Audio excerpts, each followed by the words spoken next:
Welcome to the CBS Radio Mystery Theater Archives, the only YouTube channel which has the original classic episodes of the CBS Radio Mystery Theater in order with no ads.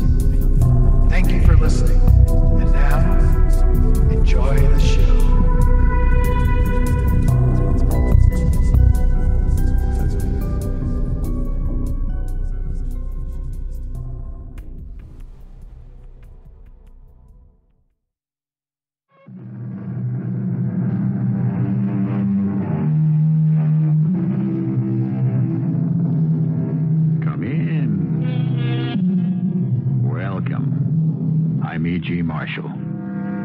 It might occur to you that since I live so much in the world of the macabre, I could become jaded.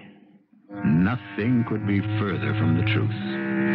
For the deeper I delve into Satanism, the occult, the mystical history of the past, the more I realize how little I know, how much is yet to be revealed. An example, this tale.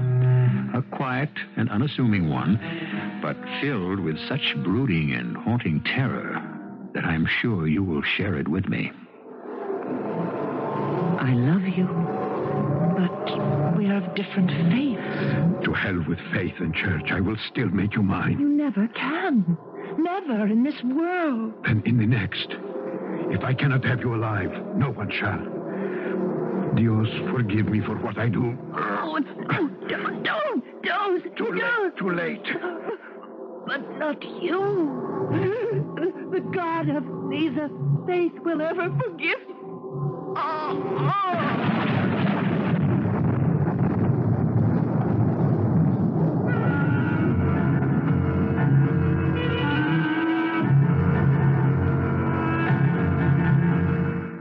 Our mystery drama, Never in This World, was written especially for the Mystery Theater by Ian Martin and stars Alexander Scourby.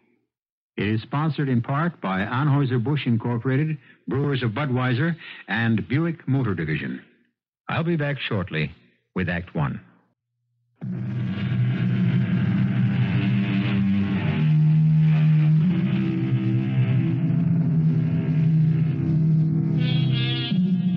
According to legend, if a man walked withershins about a church, he would walk right into the arms of the devil.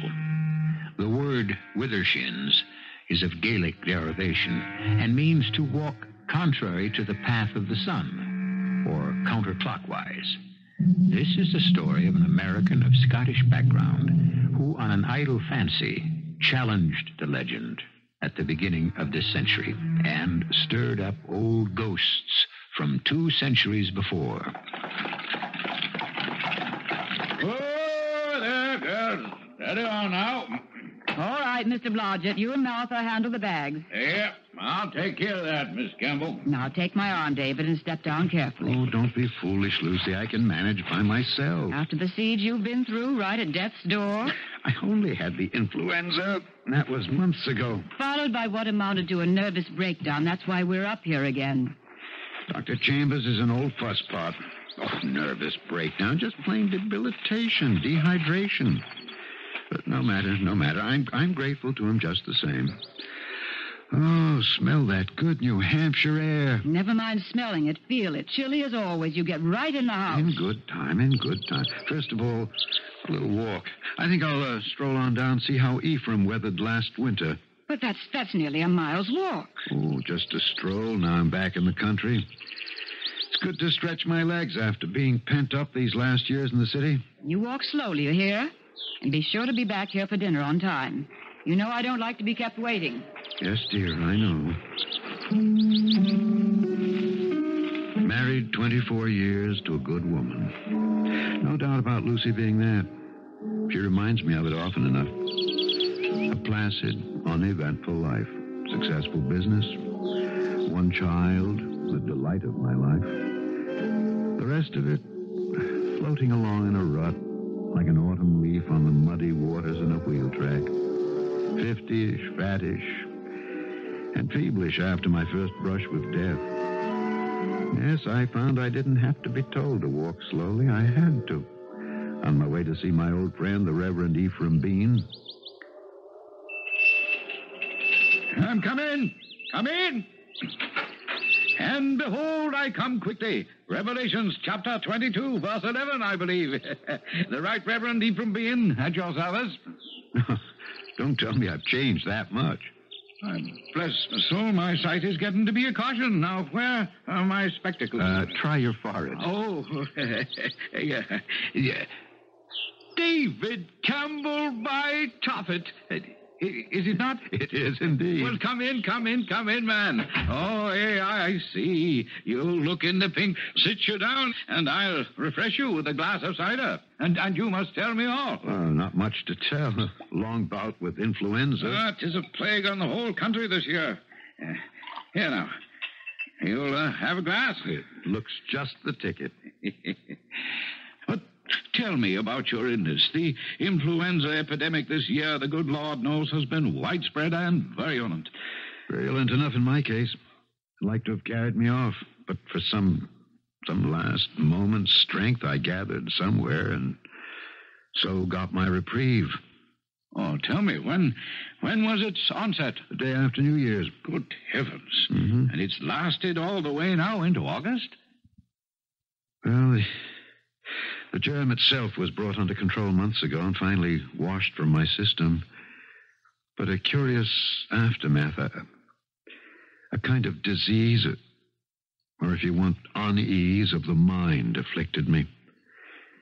The medical term of choice, I suppose, would be a nervous breakdown. Well, my good friend, I'm glad you returned. We must shake these shadows from the corner of your soul, if they still persist. Well, I put as good a face on it as I can, but... Yes, Ephraim, they do persist. But something even more than that. Something, some inner voice called me back, here. Eh? For what? I don't know. Shall I tell you what haunts and tortures me? And why I was so glad that Lisbeth was not to come? Because I don't know whether it is for good or evil. I only know it must be. Remember Isaiah. Woe unto them that call evil good, and good evil. No, that's not what I said. Not in so many words. But look deep in your heart, David, and ask yourself if somewhere, somehow, the thought is not there. Walking back from the Reverend Bean's on that early August afternoon, I thought long and deeply, trying to find with his suggested key some door to unlock my long depression. But neither then nor on succeeding walks, longer and longer as I grew stronger, could I find an answer to the strange call which tugged at me, but gave me no intimation which way to follow and find the answer. But where do you go on these long rambles of yours? Oh, nowhere in particular. I just like to walk, to listen to the drowse of the bees and feel the wind in my face. The wind. Oh, yes, first thing we know, you'll be back with the influenza again if you don't stop exposing yourself to the chill. I doubt it. That's past. You're still determined to go off on this jaunt today? Well, yes. Now I feel strong enough. I've always wanted to go back up to the Devil's Glen. Oh, so many happy times there with Lisbeth when she was a child. Well, you have your lunch all packed up that Martha made for you. Yes, Lucy? Now, don't dilly-dally till too late. Martha says her rheumatism is acting up, and that means a thunderstorm is on the way. It was a glorious Sunday afternoon. And after lunching at the Devil's Glen and basking a while in happy old memories, I was tempted to walk just a little farther up a trail I'd never taken before. I followed the stream a little, and then the trail bent into the woods.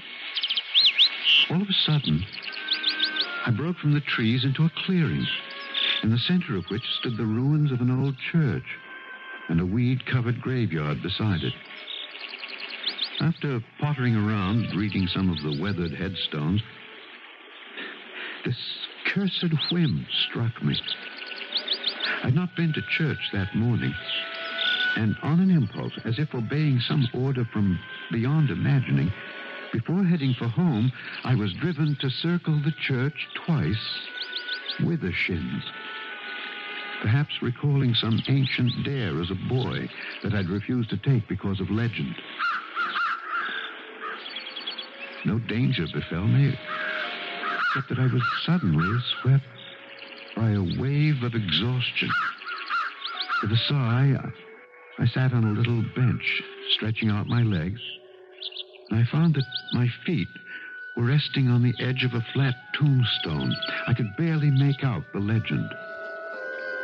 Jose Ribeiro. These bones lie here in an alien land, the life struck down by mine own hand. With heavy-lidded eyes, I tried to trace the date etched in Roman numerals, but a great crack across the stone obscured some of the characters. And besides, by that time, I found myself asleep. Dear Jose, I cannot. Never. You must. You love me. I love you. But we are of different faith. To the devil with faith and church. I will still make you mine. You never can. Never in this world. Then in the next. If I cannot have you alive, no one shall. Dios, forgive me for what I do. Oh, no. No, don't. No, it's too late. It's not you. That God of Caesar faith will ever forgive. No, my...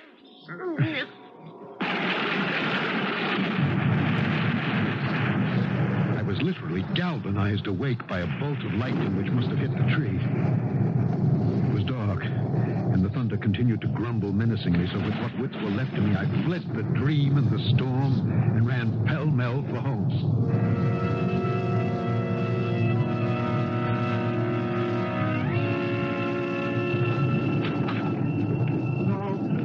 Letting myself in, I could hear my wife hectoring poor Martha in the kitchen about something.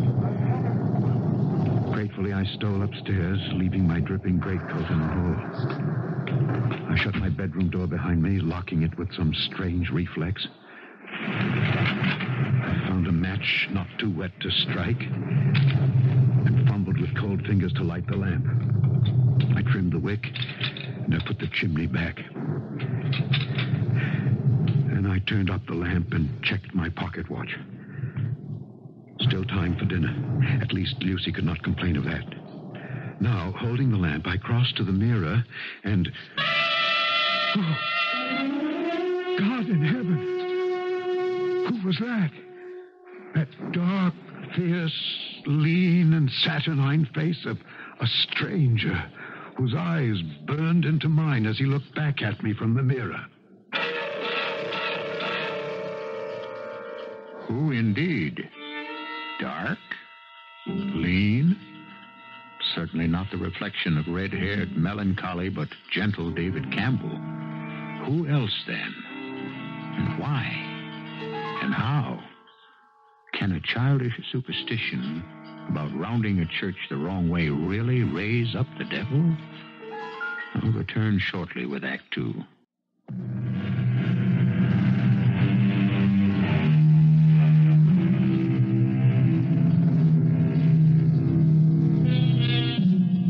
As fascinated as a moth might be, held by the lamp he holds in his hand, David Campbell is transfixed by the reflection in the mirror. The reflection of a man he has never seen before, who differs from him in every respect. Dark brown eyes for Blue, a great beaked nose for his straight one, dark curling hair instead of the familiar soft, straight reddish hair already receding from his brow. Other things, too, he is conscious of. That his clothes hang loosely on him, too short in the sleeve length, and the elastic bands on his trousers stretch to the breaking point to accommodate his extra height. But far more than the physical shock is the profound terror of finding himself someone other than himself.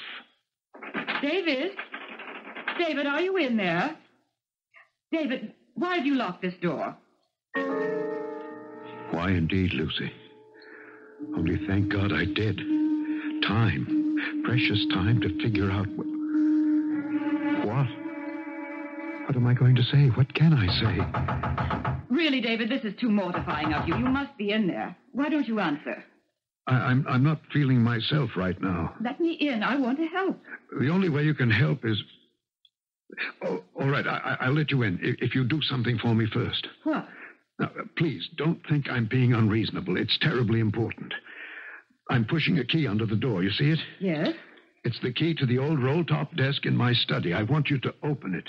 On the left-hand side, the first row of pigeonholes. Pull them to you, and they'll slide out. There's a secret compartment there. Inside it is a letter. Get the letter and bring it back to me here. But I don't... Please, do as I ask. There's no other way. No other way for what? When you bring it back, you'll see. Or maybe by some miracle all this won't be necessary. It took some more urging, but finally Lucy left on her errand.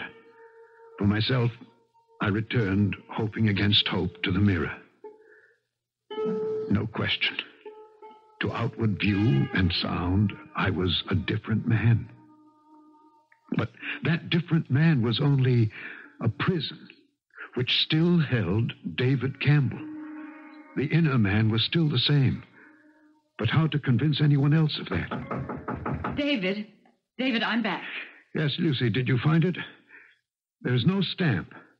Instead, 2 Cupid hearts drawn by pen with an arrow piercing them together, right? Yes, when I was young and foolish, I used to do that. One heart has the letters LCM in it, the other DMC. Of course, but David, this is absurd. We both But know. nobody else knows about this letter. I hope not. It begins, David, I know you want to, but I'm tired of waiting for you to ask me.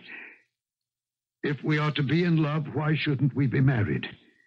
If you won't ask me, I'll ask you. David, hush. Martha might hear. Really. These family secrets shouldn't be spoken out loud. They have to be, otherwise you wouldn't be able to... David, I can't stand this nonsense anymore. Open this door immediately, or I'll have to send for a doctor. Very well, only wait just a moment before you come in. Oh, do stop it. Open the door. Come in, Lucy. But turn up the lamp, David. I can scarcely see. That's quite deliberate on my part. Come in and close the door. Oh, very well. Now, would you mind telling me what all this fiddle-faddle is about? Keys, secret drawers, old letters? A matter of proof. I want to be sure you know who I am. What's the matter with your voice? Have you caught cold in the rain? I might say I've caught a devil by the tail. Or perhaps the other way around. I think I'd better get the doctor. I think you'd better wait first. For what? For what I'm about to show you. When I turn up the lamp, just remember that I am David as I turn up the lamp and let you see. Oh, no. No, Dave, no. Who? Oh, no, David, what can I say? I don't know. Whatever you feel would be best. Talk to me as honestly as you can. Well, really, how can I? Why not? Because Because now that you face the actuality, you're not sure, are you? You're not sure it's me. Well, how can you blame me? I mean... Don't leave this room. Stay where you are. Don't you dare make a move toward me or I'll scream the house down. We're not alone, you know. Your brother George and his friends are all downstairs. And Mr. Blodgett, the gamekeeper with his gun... It's all right, Lucy. I don't blame you for being scared and very brave at the same time. But the lies are not necessary. They're not lies. The house is full of... Besides us, there is only poor old Martha. My brother George has been dead for 5 years. Blodgett runs a general goods store and lives well over half a mile from us. And I am no stranger, no matter how I look. I'm your husband of 24 years. 25, come this November 23rd. No matter how I look. Oh, what are we going to do? Now, darling, don't worry too much about me. Some way we'll find a way to straighten things out. I'm not worried about you. Somehow you brought this on yourself. I mean, what are we going to do, Elizabeth and I? What on earth can we say to people? How can we live this down? I think there are more serious problems here to be considered first. I'm not capable of solving them. You need a doctor or perhaps a minister. I'm going to make up the spare room where you can sleep tonight, whoever or whatever you are. Then I'll bring your dinner up to you. And tomorrow, first thing tomorrow, I'm going to the Reverend Bean and tell him everything. Maybe he can make heads or tails of it. I can't.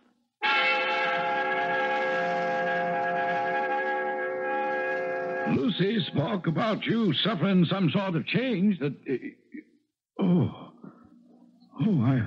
I bless my soul. Yes, indeed. You do find me changed, then? Oh, without a doubt. I'm rather sorry. I thought to bring my spectacles for once. Do you recognize me by any chance? Not while I wear these. There, I think I shall remove them, and the shock will be less profound, David. And you do believe I am David? I am a man of faith. But my looks, my voice... A shock, I admit, when seeing all too clearly. Yes, David, I accept you for who you are. But how can you? Because you asked me to. Tell me, how have you suffered this change? I could feel the sting of tears behind my stranger's eyes at the simple kindness of this good man's faith and his friendly trust. I told him what little I could of my walk that day, of my discovering the ruined church, of my sudden weariness, my sitting by the grave of the man named José Ribeiro, my falling asleep, and the waking to the lightning striking the tree. And all the while I told him, the hope in my heart was sinking slowly as I watched the expression on that open face, too ingenuous to hide any emotion or thought. José Ribeiro? Yes. Never heard of him or any such family here. You don't believe me after all. Did I say that? You didn't have to. I believe the transformation. I believe that no matter how you look or sound, you are my dear friend, David Campbell. Now, other things are something else again. What other things? I've lived here all my life in Tamilworth, man and boy. I know this country like the back of my hand. I've no doubt no one knows it better, Ephraim. But just what are you getting at? The church, ruined or otherwise, the clearing in the forest, the graveyard. A man named José Ribeiro. I tell you this solemnly, since I know every tree and trace of all that area. David, my old friend, there simply is no such place. Nor would any protestation of mine sway him from that stand. And I must admit, he had shaken me. There was no recourse. I must return there and see for myself. Easier decided than accomplished. These days, Lucy watched me like a hawk. And, of course, I dared not show myself in front of Martha, to whom I would be an unexplained stranger in the house. But finally, a day came. David, What's the matter, Lucy? Nothing. It's just so difficult to call you by name when, looking at you, I cannot recognize the man I married. And yet... What? Come to the light a moment. Yes. I do believe... I think perhaps you're starting to change back. Oh, don't hope too much. I suppose it's just an illusion that I'm growing used to. No. I will never get used to it. Now, I have to go marketing. Don't leave the room. Martha is in the house. Just don't lock me in. I can't stand that. Give me the key. Promise you won't do anything foolish. That I can promise with all my heart. As soon as I saw Silas Blodgett drive Lucy off, I stole down the stairs, past Martha, busy in the kitchen, and fled down the street. By the time I reached the Devil's Glen, it was late afternoon. A hazy day with the sun trying to burn through a low cloud cover. I hastened up the path I remembered, holding my breath. And suddenly, there I was, back in the familiar clearing. The ruined church, the graveyard, the shade tree, part blackened by the lightning bolt that had hit it. The tortured, broken tombstone twisted with a huge crack beside the seat I had sat in. Only one thing was different as I approached.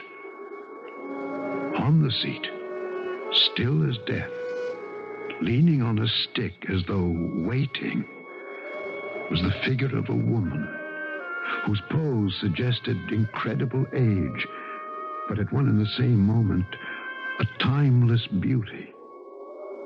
Her head was shrouded in a veil, so this was only an impression as I approached her. Am I intruding? Of course not.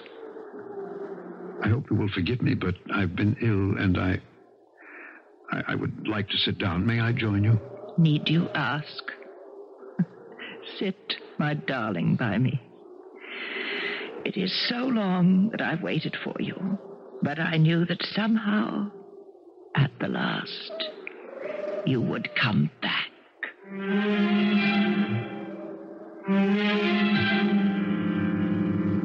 Fantasy or reality? An actual meeting in an actual place? Or some strange fixation of the mind? And if so, on whose part? David? Or the woman who turns, casting the veil aside, a face that is at once as lovely as it is ancient? A woman who, with eyes half shut, might appear to the beholder, as she does to David, the loveliest and most desirable thing in the world. I'll return shortly with Act 3.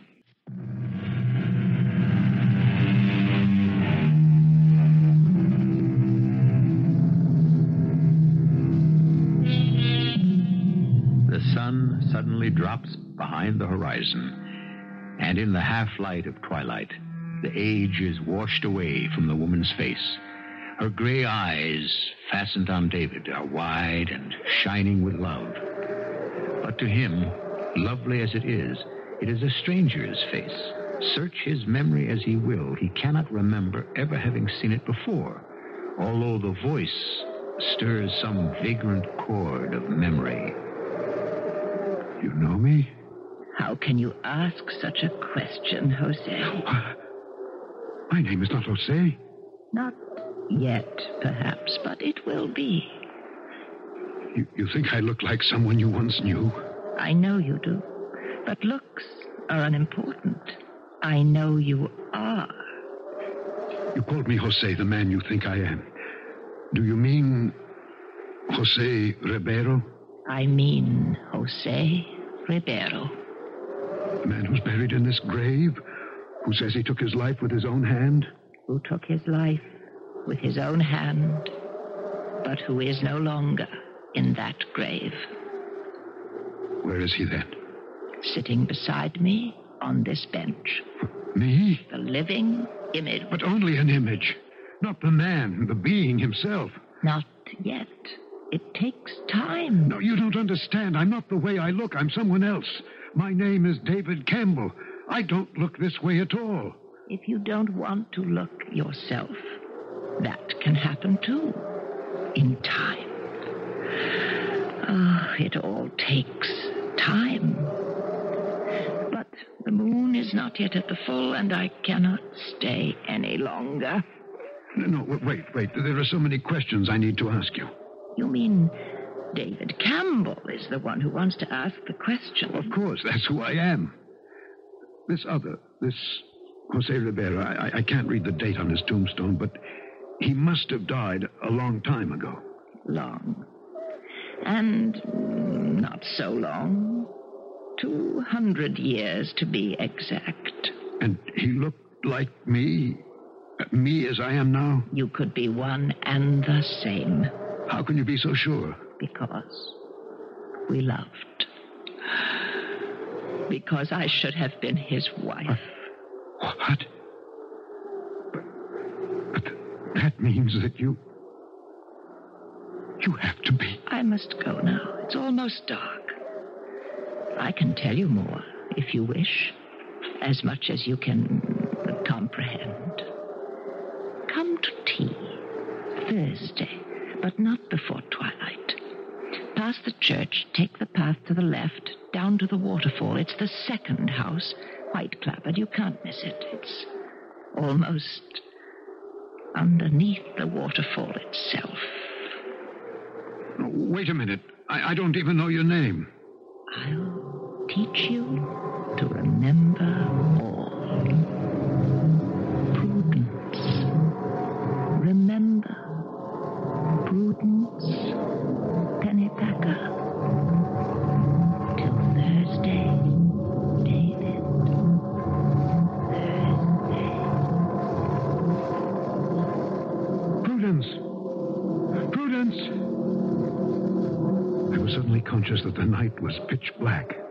Flecks of light floated behind my eyes as they might when closing the lids after watching a shooting star.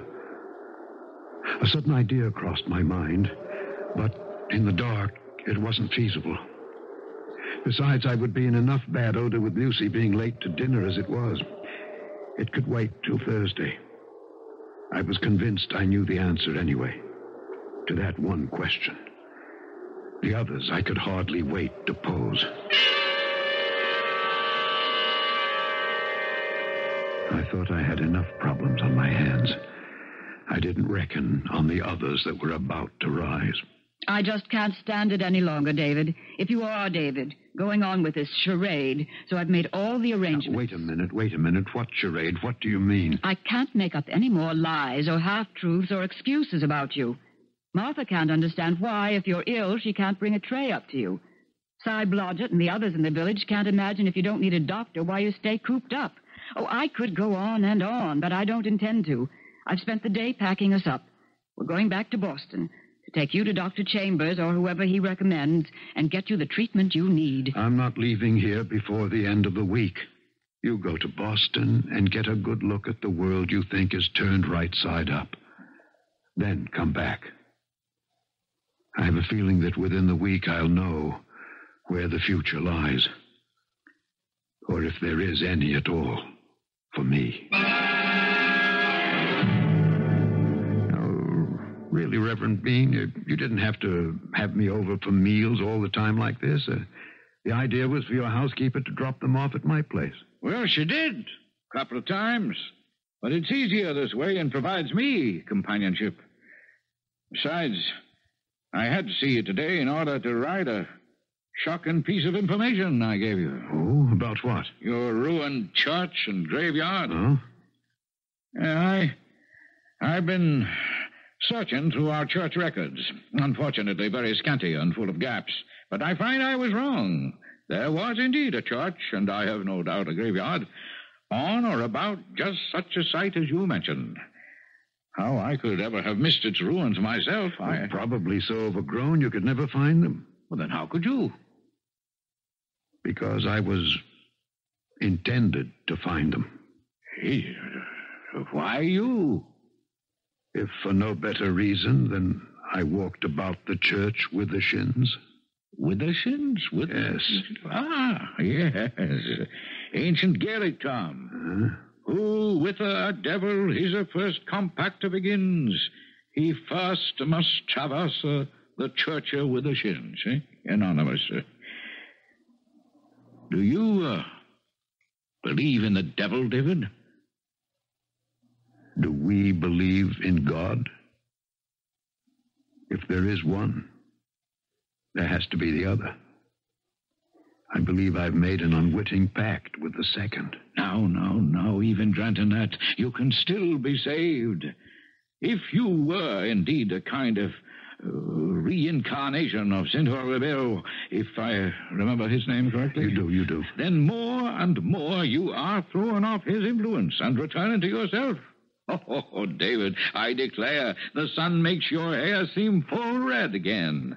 And you're getting back your own nice, comfortable, roundy look. So there's still hope for me? Always has been. You say there was such a church, though, as I have described. Oh, dear me, yes. Built and established in 1695 by one Hiram Pennypacker. Pennypacker? A curious old name. Very common about these parts once. Still, for that matter. Well, now, you'll join me for dinner.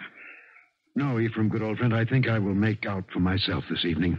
Will I see you later? I'm not sure. I may decide to take a long sleep tonight. Lucy's due back in the morning. Ah, then I'll be trotting along. I have a feeling of something undone. Have I forgotten anything? You've forgotten nothing. Not even me, who little deserved to be remembered. Goodbye, old friend. This was the Thursday, and for my own reasons, I must be early. As soon as Ephraim was gone, I headed for the Devil's Glen and beyond. I went first straight to the graveyard, in the glare of the sinking afternoon sun. It took me some time to find it. A simple headstone with a simple legend. Prudence Pennypacker, 1765, 1789. But she is in her grave, and oh, the difference to me. That quotation from Wordsworth shocked me beyond belief. For the subject of his lament over a lost love was for a girl named not Prudence, but Lucy. From the grave, with a sense of urgency, I found my way down the path to the house beneath the waterfall, and to the girl who had been buried 200 years ago, and to the end of it all, I hoped, at last. You are late. Things have come up. There won't be time for tea. Not too late for some explanations. That depends on what you consider an explanation. Who was or is Prudence Pennypacker and Jose Ribeiro? What were they to each other? And where do we fit in? Well, that's asking quite a lot. No, not in my mind. As far as I can discover, both you and Jose have been buried for 200 years.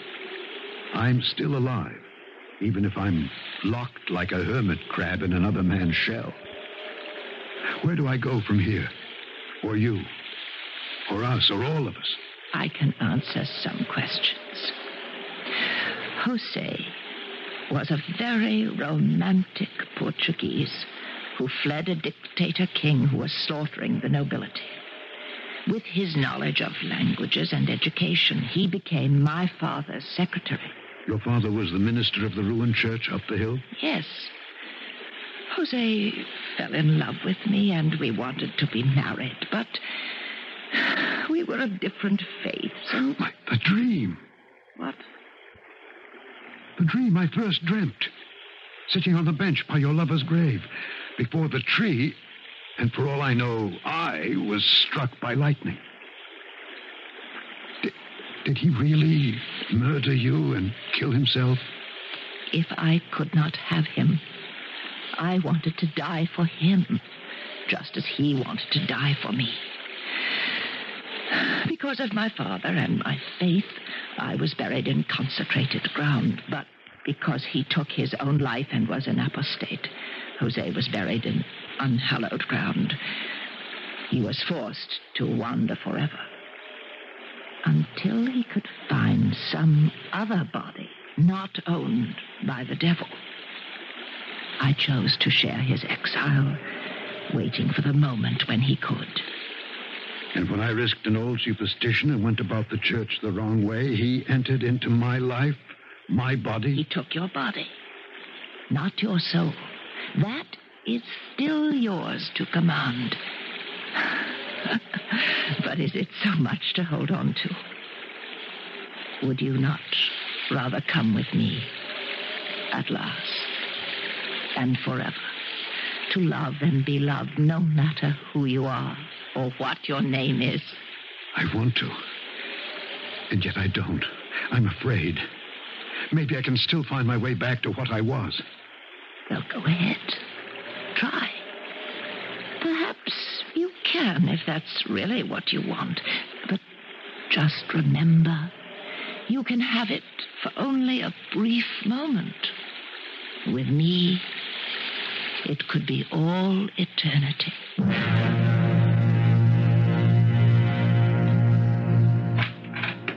David. Oh, God, I've been so worried. Where have you been? To the edge of beyond. What does that mean? It doesn't matter. What brought you home so soon? Lisbeth, she was so worried about you. And I'm so glad now I came. Are you? Yes. You look wonderful. Your old self again, aren't you? Oh? Yes, Lucy. We must start building you up with right food and rest, right? Yes, Lucy. It's a positive miracle. You look exactly like yourself again. It's all over, isn't it, whatever it was? You're David Campbell again. Yes, Lucy. Just the way you always were. Yes, Lucy. Oh, I could look in the mirror, and there I was. Day by day, my looks had returned to exactly what I had been to begin with. What I had neither the heart to tell Lucy or perhaps even face myself was that as my physical form remade itself outside, so inside, my soul, my character, my personality, name it what you want, was bewitched out of itself. The passion, the anger and violent emotion that ran within me was almost more than I could restrain. And I knew it would never be satisfied till I had and owned Prudence.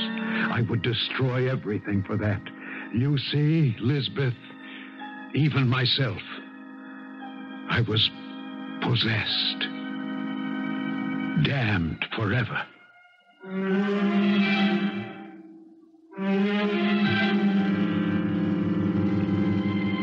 When David Campbell suddenly disappeared, it was the Reverend Ephraim Bean who led the search. A deep instinct told the old man David had returned to the graveyard and the ruined church, but was never found. What was found was David's body, floating in a pool underneath a small waterfall not far above the Devil's Glen. The body lies buried now in one of Boston's most exclusive cemeteries. The body, where the soul has gone, is another question entirely. I'll be back shortly.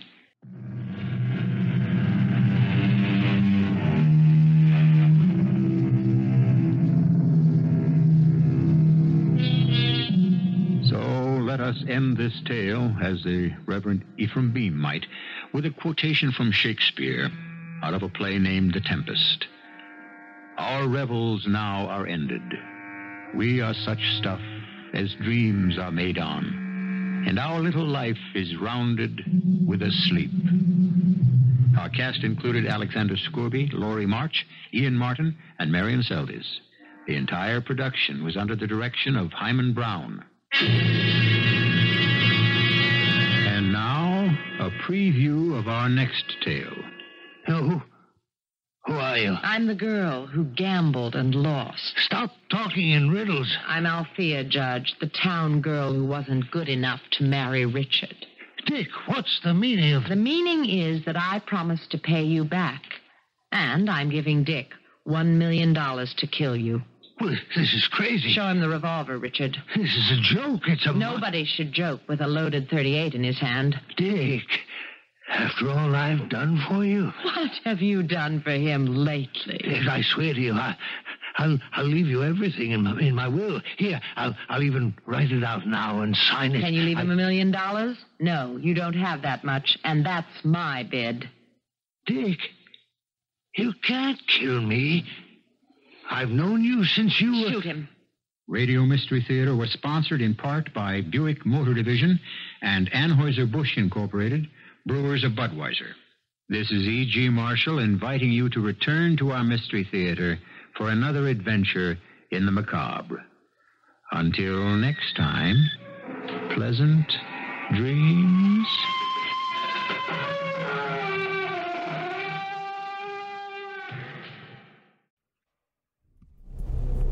I hope you enjoyed this episode of CBS Radio Mystery Theater. If you've enjoyed this and want to hear more, please subscribe to this channel. You can also visit my other YouTube channel,